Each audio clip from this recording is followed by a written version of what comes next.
Државата да си преброи колку македонци отвориле нерезидентни сметки во соседна Бугарија, Косово, Србија, за да плаќаат помалку данок на личен доход, побараа бизнисмените од Стопанската комора.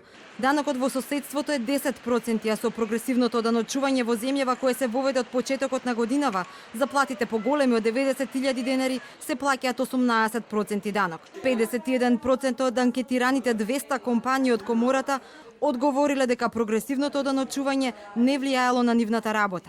Дел дека не исплатуваат високи плати, туку просекот е околу 20.000 денари, а кај друг дел немало влијание, оти договорите за работа им се со бруто плата, па зголемениот данок преку брутото си го платиле самите вработени. Во земјава 60 до 70% од компаниите имаат вакви договори. Останатите пак 49% од компаниите се изјасниле дека зголемениот данок удрил врз нивното работење. Некои морале да отпуштаат работници. 23% од вкупниот број на анкетирани фирми се произнеле позитивно и тоа деловните одлуки им се во насока на одложување на планирани одредени активности за инвестирање, реновирање на објекти и така натаму.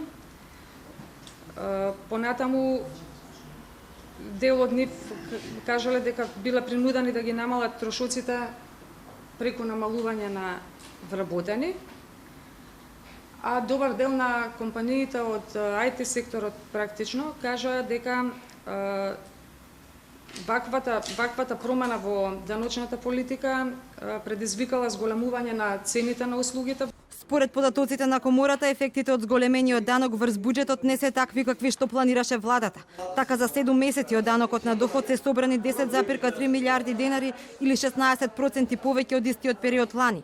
Најголемо зголемување од речиси 63% има кај даноците собрани од закуп, а од плата има раст 9,4% или во пари 1,4 милиарди денари повеќе од истиот период лани. На јавно достапните податоци не може да се утврди колкав дел од овој раст се должи на воведувањето на прогресивната стапка од 18%, а колку се должи на растот на платите, бидејќи во првите 7 месеци нето платите пораснаа 3,6%, кај бруто платите забележан раст од 4,8%, исто така се зголеми и стапката на вработеност. Бизнисот уште при воведувањето бурно реагираше на даночните промени, алармирајќи дека тоа ќе ја зголеми даночната евазија, а кај инвеститорите ќе се изгуби имиџот на земја со ниски даноци.